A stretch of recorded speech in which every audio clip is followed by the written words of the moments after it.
और vector quantity. ठीक है, अब स्केलर क्वांटिटी और वेक्टर क्वांटिटी की अगर अपन बात करें तो स्केलर क्वांटिटीज क्या होती है बेटा, जिनके पास सिर्फ और सिर्फ मैग्नीट्यूड होता है, जिनके पास डायरेक्शन से, जिनको डायरेक्शन से कोई मतलब नहीं होता, उनको हम क्या बोल देते हैं, स्केलर क्वांटिटी बोल देते हैं। तो इसकी डेफिनेशन भी यही होती है, scalar quantity is a physical quantity that has magnitude only, जिनके पास सिर्फ और सिर्फ क्या है, मैग्नीट्यूड है, उनको हमने क्या बोल दिया है, स्केलर क्वांटिटी। इनको डायरेक्शन से कोई मतलब नहीं होता है। जो स्केलर वर्ड है ना बेटा, वो आया है स्केला से, जिसका मीनिंग होता है स्केल। जैसे आप स्केल पे देखते हो तो सिर्फ नंबर लिखे हुए होते हैं क्या, यस, तो वही इसका मीनिंग भी होता है। स्केलर क्वांटिटी को आप कैसे डिस्क्राइब कर सकते हैं कंप्लीटली, जैसे मान लो आपने लिख दिया 10 kg, तो यहाँ पे 10 क्या है नंबर, केजी क्या है यूनिट, तो ये परफेक्ट स्केलर क्वांटिटी है। आपने लिख दिया मान लो 10 आवर्स, ठीक है, तो जब आपने 10 आवर्स लिख दिया तो 10 क्या है यहाँ पर नंबर और आवर्स क्या होगा यहाँ पर यूनिट। मान लीजिए कि आपने यहाँ पे लिख दिया 100 डिग्री सेंटीग्रेड, तो 100 क्या है यहाँ पर नंबर और डिग्री सेंटीग्रेड क्या है बेटा यहाँ पर यूनिट है। तो आपने इसको परफेक्टली डिस्क्राइब कर दिया है कि स्केलर क्वांटिटी को। तो हम देखते हैं कि स्केलर क्वांटिटी को आप कंप्लीटली कैसे डिस्क्राइब कर सकते हैं कि वहां पर एक नंबर होना चाहिए और एक यूनिट होना चाहिए। जैसा हमने देखा कि हमें डायरेक्शन से कोई लेना देना नहीं होता है।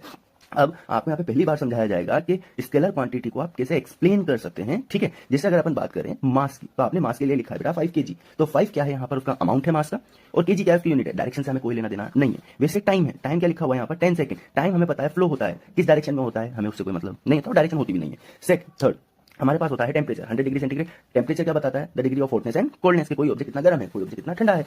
क्या हमें वहां पे डायरेक्शन की कोई नीड होती है क्या, नहीं होती। इसके बाद होता है बेटा डिस्टेंस, कितना लिखा हुआ है 100 metre. How much path covered, कितना पाथ कवर हुआ है, किस डिस्टेंस किस डायरेक्शन में हुआ है, हमें उससे कोई लेना देना नहीं है। उसके बाद में है स्पीड, कितना लिखा हुआ है 20 मीटर पर second. How fast but no direction needed. तो यहाँ पर हमने देखा कि मास, टाइम, टेम्परेचर, डिस्टेंस और स्पीड ये कैसी क्वांटिटी होती है, स्केलर क्वांटिटी होती है। समझ में आई क्या बात।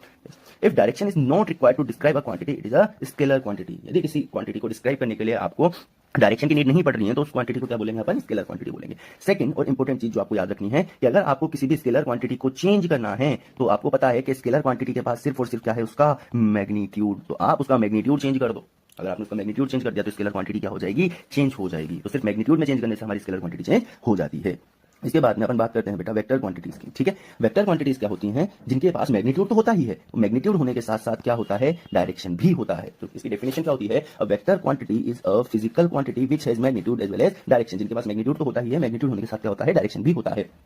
वैसे इसकी एक और डेफिनेशन होती है कि vector quantities carries magnitude along direction, मतलब यहाँ पर वो मैग्नीट्यूड तो कैरी करेगा ही सही, मैग्नीट्यूड के साथ में वो डायरेक्शन भी कैरी करेगा। जैसे हम बात करें कि आपको अगर कहीं पे वेलोसिटी दी हुई है, वेलोसिटी वो दे रखी है आपको 10 मीटर पर सेकंड, तो यहाँ पर ये वेलोसिटी नहीं है जब तक इसके ऊपर आगे डायरेक्शन ना लिखती जाए। तो 10 मीटर पर second in east direction is velocity. समझ में आई आपको बात। वैसे ही अगर हम लिखें यहाँ पे 20 मीटर पर सेकंड, तो ये क्या है, स्पीड है इन नॉर्थ डायरेक्शन, तो ये क्या होगा बेटा, वेलोसिटी होगी। समझ में आ गई। कुछ क्वांटिटीज के बारे में बात करते हैं जो वेक्टर है और क्यों है।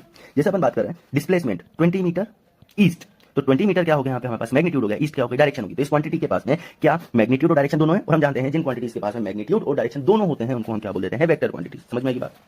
सेकंड हमारे पास बेटा वेलोसिटी।